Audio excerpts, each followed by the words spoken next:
Kamati was a girl of 10. She was a chatterbox and loved to talk very much with anyone who had the time to listen. Many times she would talk so much that her parents would have to tell her to stop and rest her mouth for a while. Every night she would sit with her mother, who would tell her a story. At that time, Kamti would only listen. She would listen to her mother's stories very attentively and then would go to bed. One day she listened to her mother's story as usual. The next morning, when she woke up, her parents were shocked. There was a pin drop silence in the house. Kamati had stopped talking. At first, they were relieved, thinking that she was playing a game. But when she did not talk even after many days, they got worried. They took her to the best doctors, to all Ayurvedic practitioners, and also to holy men they could find. But no one found anything wrong with her. No one's treatment could also help her. Many years passed, and Kamati grew into a young woman. Her parents, friends, neighbors, and everyone who knew her now thought her to be dumb. One day she was traveling with her mother's friend Maya to another village. They sat down to rest under a huge banyan tree. A crow was cawing loudly on one of the branches. Maya was telling Kamati a very funny story involving a milkman, his cow, and the village gunda, and was mighty irritated to have the crow cawing loudly overhead as she spoke. Finally, Maya could take it no longer. The crow was spoiling a perfect story. She first tried to shoo it away, but that did not help.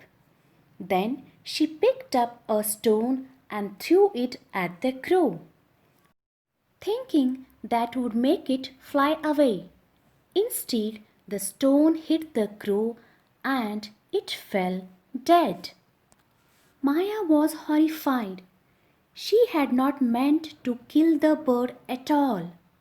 She stared at the dead crow and did not realize when Kamati had come up behind her. She was stunned when she heard a voice behind her say, "Foolish crow, if only had kept your mouth shut and been silent, you would not have been dead." Maya forgot all about the crow and turned to stare at Kamati. The girl had spoken. "Say it again, Kamati," she begged. But Kamati just smiled mysteriously and she refused to utter a word. Maya hurried back to the village and told Kamati's mother the story.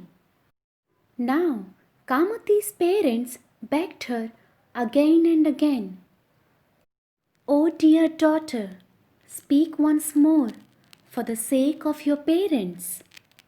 But it seemed as if Kamati did not know how to speak, and everyone put the incident down to Maya's imagination. After that day, Kamati's mother and Maya, who had been business partners and friends for many years, stopped speaking to each other. They took on other partners in business and suffered losses. They were in pain as they had no one to share their worries and joys with. Kamuti saw all this, and one day, as she sat down to eat food with her mother, she noticed that her mother is just playing with her food. Suddenly, Kamuti spoke again and said, "If Maya auntie had remained silent, she would have been your friend still. You were right, mother. Silence is golden and speech is silver." Her mother nearly fainted when she saw Kamati speaking. Suddenly, she remembered the story she told Kamati when she was 10 years old. That story was about a queen who lost her kingdom because she was too busy talking to prepare for war. And her final words before her daughter went to bed were, "Silence is golden, speech is silver." She hugged her daughter and explained, "That was just a saying, my dear. How I have longed to hear you talk like this. Please do not do this again. I will never complain about your chattering." From that day on, Kamati spoke again, but she remembered to think carefully before she opened her mouth. So, friends, that was the end of the story. If you like these stories, please support my work by sharing and subscribing. Thank you.